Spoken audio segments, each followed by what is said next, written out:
Alors, du coup, on va se retrouver pour vous expliquer un petit peu les règles de Carcassonne. Donc, Carcassonne, c'est un jeu déjà de tuiles, comme vous pouvez le voir. Donc, on a ici des tuiles, donc petits dessins comme ça sur. C'est du carton, tout ça, et c'est sur ce quoi on va jouer en fait. Donc, comment ça se passe déjà En fait, le plateau de jeu, si vous voulez, il n'y a pas de plateau au début. C'est le plateau de jeu, en fait on va assommer les tuiles. Donc c'est là j'ai fait un premier exemple, et en fait le plateau de jeu va commencer à grandir comme ça, et c'est ce qu'on va appeler ensuite le plateau de jeu. Donc c'est un jeu normalement qui se fait à maximum 6 joueurs, on a ici les 6 couleurs, mais on pourra jouer à plus si il faut. Donc on a d'une part le plateau de jeu qui est en construction, comme ici à un début, et de l'autre le tableau des scores. Donc sur le tableau des scores on a des petits pions, alors ici c'est le pion du tableau des scores, des gris, donc il est sur le tableau des scores, et le but c'est que finalement en achevant des constructions, donc ici on peut déjà voir des villes, des routes, on va gagner des points, et puis à la fin de la partie c'est le but d'avancer le plus loin possible le plateau, et même il se peut des fois qu'on fasse plusieurs tours. Alors comment ça marche le système de jeu déjà? On va commencer avec une pile de départ, donc on va commencer notre jeu ici par exemple, et tour à tour, chaque joueur va piocher dans ce sac de tuiles ici une nouvelle tuile. Et il doit la placer de manière à continuer, de manière logique, le plateau de jeu. Alors je m'explique, c'est-à-dire que par exemple ici, si vous regardez bien l'exemple qui est ici, mettre une ville à côté d'une autre ville ici, ça n'a pas de sens. Parce que il n'y a pas de continuité logique. Par exemple on peut mettre une ville ici, dans l'autre sens, comme ceci. On peut également coller les champs ici. En fait, il faut vraiment qu'il y ait une continuité logique au niveau des dessins.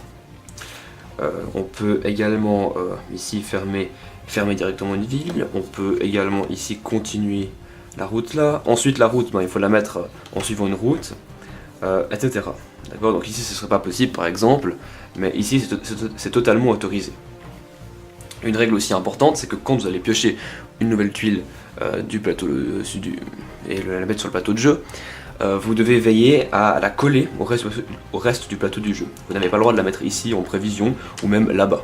D'accord, c'est vraiment, on joue en collant le plateau. Alors c'est peut-être qu'il y a un trou au niveau du plateau, je sais pas, imaginons qu'on ait des tuiles comme ça et on a un trou là, mais l'ensemble doit être collé, toutes les tuiles doivent être connectées les unes entre elles. Comme je l'ai indiqué déjà avant, vous avez différentes constructions. Donc on a les villes, donc les bouts de ville, les routes, les abbayes et lieux de culte.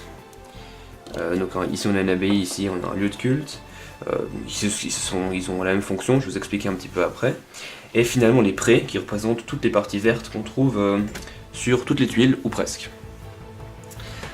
Donc le déroulement d'une partie, on met une tuile au début, et ensuite imaginons que moi je suis gris, d'accord. J'ai ici une collection de pions. Ici une collection de pions, donc j'en ai comme ça, j'en ai 8 si pas de bêtises, il y en a encore un ici. Donc j'ai 8 pions comme ça, et puis ensuite j'ai d'autres pions, alors les autres pions on les détaillera dans une autre vidéo. On va pour l'instant s'attarder sur les pions principaux, les 8 pions identiques. Donc j'ai un pion sur le tableau des scores, et j'ai tous mes pions devant moi. Il se trouve, imaginons que je vais piocher une carte, je pioche cette carte là, comme on a vu avant, super basique. Je la mets de manière logique, donc je décide, allez je continue la ville comme ça ici. Et maintenant, après avoir posé ma tuile, j'ai l'opportunité de placer un de mes pions. Ces pions, on va les appeler les partisans. Donc c'est tous ces pions classiques, ces petits pions, on les appelle les partisans. J'ai la possibilité de placer mon partisan sur la tuile que je viens de poser, exclusivement sur la tuile que je viens de poser. Ça veut dire que je n'ai pas le droit de placer mon partisan ici par exemple sur l'autre tuile, parce que celle-ci c'était la tuile de base. Donc elle a été jouée un tour avant moi, enfin elle a été jouée de base, donc je peux vraiment poser mon pion que sur la tuile que je viens à l'instant de poser. Au moment où je fais ça, ça veut dire que je m'attribue la ville. Maintenant cette ville elle est à moi parce que j'ai un pion dans la ville. Ça marche de la même manière avec les routes. Imaginons que j'ai pas tiré cette tuile là, mais j'ai tiré celle-ci. Alors c'est peut-être pas un très bon exemple, on va plutôt faire comme ça. Donc là, dans un tour suivant, je tire cette tuile là, je la mets ici. Je peux me mettre dans la ville, mais je peux également me mettre sur la route. Comment est-ce qu'on gagne des points? C'est en complétant une construction où on a un de nos partisans qui se trouve dedans. Imaginons qu'au tour 2, j'ai joué ici. Si ensuite, en troisième tour, j'arrive à finir la ville, ou comme avant, là on voit que ma ville elle est finie, je peux plus la continuer. À ce moment-là, je vais gagner des points, et mon pion, je peux le remettre dans ma réserve de pions. Cette ville-là, les villes vont rapporter des points, vont rapporter 2 points par tuile. Et donc ici, 1, 2, 3 tuiles, ça fait 6 points. Donc j'avance mon curseur de 6 points, mon pion sur le curseur de 6 points.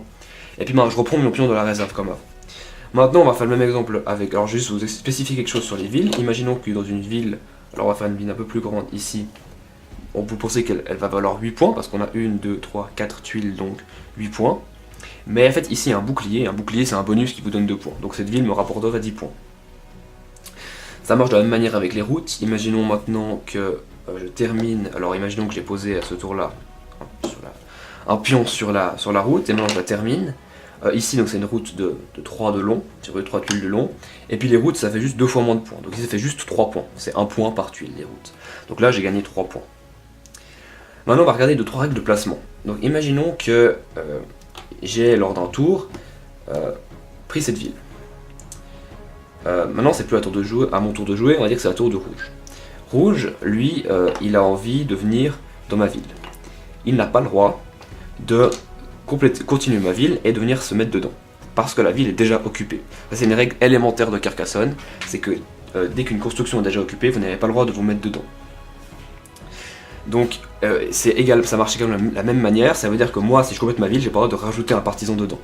C'est ma ville, mais j'ai pas le droit de remettre quelqu'un dedans parce qu'il y a déjà moi dedans. Donc j'ai pas le droit de faire ça. Par contre, Rouge a totalement le droit de venir ici lors d'un tour, et c'est là que vraiment le jeu prend tout son côté un peu stratégique. Rouge a le droit de venir ici, donc de se placer là, et lors d'un tour encore suivant, de relier nos deux villes. Il a le droit de faire ça parce que quand il se place ici, il n'est pas dans ma ville, il est dans une autre ville, il a créé une autre ville, et ici, il va connecter les deux villes. Imaginons maintenant que un des deux ferme la ville, ou même une personne tierce a le droit de fermer la ville, c'est pas interdit de compléter la ville, la route d'autres personnes. Imaginons que donc, cette ville vaudrait 2, 4, 6, 8, 10, 12 avec le bouclier, 14 points. Donc cette ville vaut 14 points.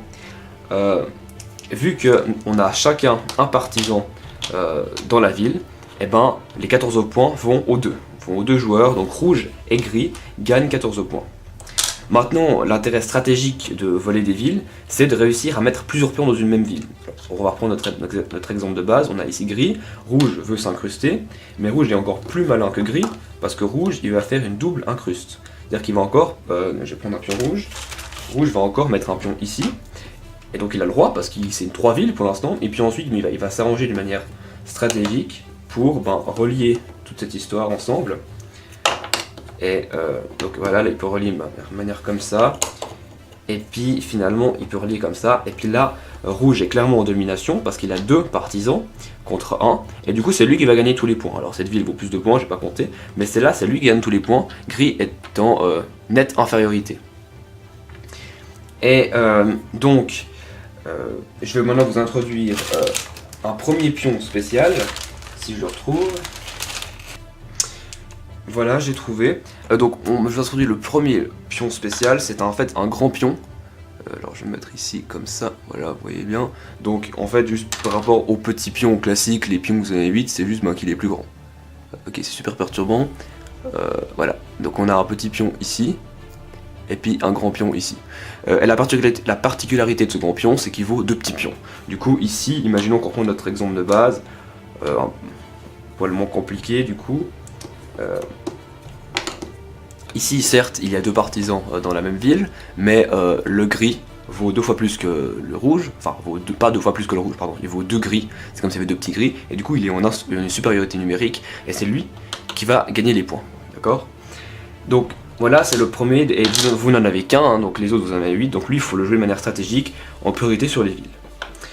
Donc pour les routes c'est exactement le même système, donc la seule différence c'est que le nombre de points, les routes valent 2 fois moins que les villes, mais si on trouve 2 personnes sur une même route par une manière stratégique, donc je le rappelle, si quelqu'un complète cette route ici, ni rouge n'a le droit de venir se mettre sur sa route parce qu'il y a déjà quelqu'un, lui-même, ni gris, mais rouge de nouveau peut jouer de manière stratégique en mettant un autre pion ici. Il a le droit, alors là j'ai un petit bout de route là-dessous, il a le droit, rouge, parce qu'il n'y a encore personne, c'est une nouvelle route, et ensuite il peut les connecter. Alors là c'est absolument inutile, mais imaginons que gris s'est mis...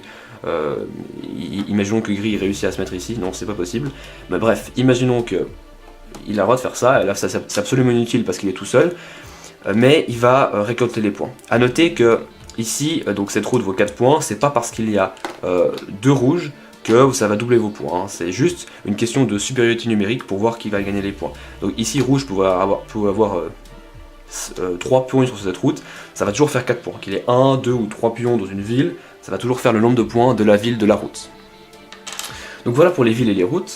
On reviendra sur des extensions dans une autre vidéo. Maintenant je vais vous expliquer un petit peu les lieux de culte. Enfin là c'est l'abbaye et ici c'est le lieu de culte. Donc en fait l'abbaye, quand vous allez la poser, la poser énorme. Quand vous allez poser l'abbaye sur le plateau de jeu, vous pouvez mettre votre pion sur l'abbaye ou sur le lieu de culte. Alors peut-être encore une précision, je l'ai peut-être pas dit, mais évidemment poser un partisan, vous avez une ressource limitée, donc à chaque tour c'est optionnel de poser un partisan. Au début du jeu il faut vous acquérir des bâtiments, enfin acquérir des villes, des routes, même des abbayes. Mais vous n'êtes pas obligé à chaque tour de poser quelque chose de nouveau. Vous pouvez très bien dire, cette fois je ne fais rien, d'accord? Imaginons que vous ayez envie de décider de prendre possession de cette abbaye, donc vous piochez cette tuile, vous la mettez, je vais la mettre ici, et puis je mets un pion sur l'abbaye. Comment est-ce que vous allez pouvoir gagner des points? Vous allez gagner des points avec l'abbaye lorsqu'elle est entièrement entourée, c'est-à-dire lorsque 8 tuiles se trouveront autour d'elle. Alors, je vais essayer de passer de sa manière logique, ça va être compliqué, hop, hop, voilà, et puis finalement, il me faut une route, voilà, excusez-moi pour la caméra, je vais juste bouger un petit peu, voilà. Donc ici, on trouve que vous avez votre pion, d'accord, il est entouré, donc évidemment, vous allez faire ça en plusieurs tours, hein, entourer votre abbaye, donc vous allez poser lors d'un premier tour, et puis ensuite, en plusieurs tours suivants, vous allez entourer votre abbaye, et lorsque vous avez entouré votre abbaye, vous allez pouvoir récupérer votre pion et gagner les 9 points correspondant au carré de 3 par 3 que vous avez formé. Le lieu de culte, c'est la même chose, donc ici, il faut que j'attende de recouvrir encore les 1, 2, 3, 4 cases, 4 tuiles manquantes avant de pouvoir choper mes 9 points. Et ensuite une petite subtilité que je peux déjà vous introduire, c'est une extension, mais je vais déjà vous l'introduire maintenant. C'est, imaginons que je suis gris ici, rouge vient se mettre ici avec un lieu de culte, d'accord? Donc c'est pas la même chose, c'est pas une abbaye. S'il vient avec un lieu de culte, il y a une confrontation, et c'est le premier à récupérer, à entourer son abbaye ou sur le lieu de culte qui va récupérer les 9 points. Ça veut dire qu'ici, si gris finit en premier, lui il a 9 points, puis lui il retourne dans sa réserve, il n'a rien gagné du tout. C'est une règle qu'on voit très peu dans le jeu, qui n'est pas super intéressante, mais ça peut toujours faire gagner des points si vous arrivez de jouer de manière stratégique. Donc vraiment, l'abbaye du coup, c'est une tuile à poser déjà à un endroit bien confiné, si je peux me permettre. Si vous avez un creux comme ça dans le plateau, vous la mettez ici, vous avez plus que 2 tuiles à mettre, plutôt que la mettre là-bas en haut, où vous avez encore du coup 6 autres tuiles à mettre, ce qui sera sûrement très long.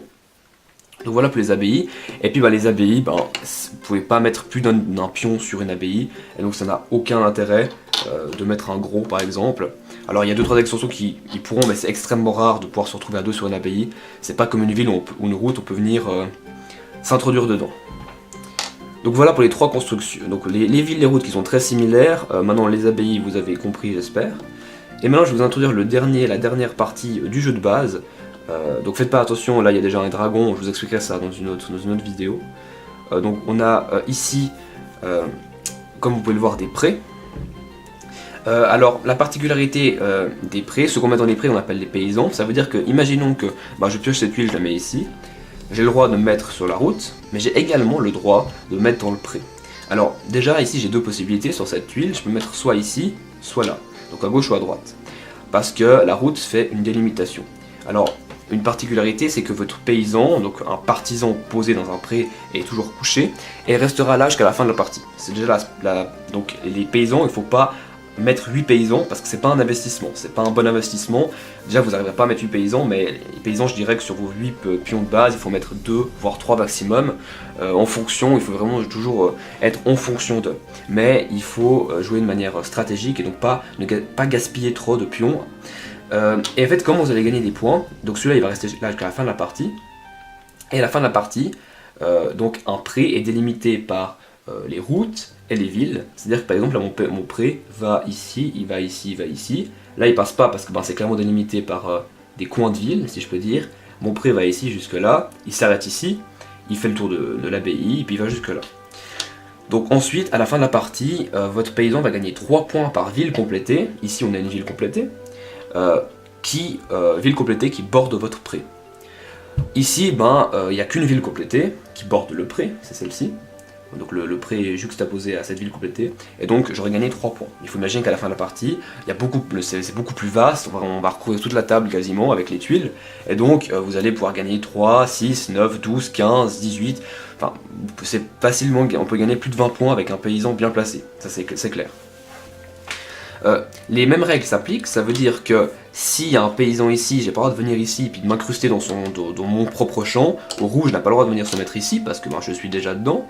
Mais c'est comme pour les villes, comme pour les routes, vous pouvez vous taper l'incruste. Comme par exemple, jouer de manière astucieuse. Bon, par exemple, prenons le pré ici. On est d'accord qu'ici on a clairement un pré là, et puis l'autre pré que j'ai déjà expliqué avant. Et puis ensuite, si vous reliez tout ça ensemble, comme par exemple avec cette tuile là, vous allez vous partager les points. C'est de la même manière, on peut se retrouver une situation, on a 3 paysans dans le même pré, dont un est supérieur, là c'est rouge qui va gagner tous les points, mais de nouveau pas doublé. Je crois que je suis bon à ce niveau-là. Donc là on a vraiment vu les règles de Carcassonne de base. Ça c'est le jeu de base, je vais ensuite vous expliquer dans d'autres vidéos toutes les spécificités. Donc certaines extensions, enfin je vais pas tout vous expliquer, mais je vais vous expliquer quelques parties. Et donc si vous avez des questions déjà sur les règles de base, envoyez-moi un message privé, et je vous répondrai sans souci. Et puis voilà, s'il y a des choses qui sont pas claires, dites-moi. Et puis donc vraiment là on a les 4 constructions, donc je rappelle ville, route, pré, abbaye / lieu de culte. Des partisans, des petits partisans, d'accord, on en a 8 chacun, un pion spécial qui lui s'occupe de compter les points, et un grand partisan qui vaut double. Quand on pioche une tuile, on doit la poser de manière logique.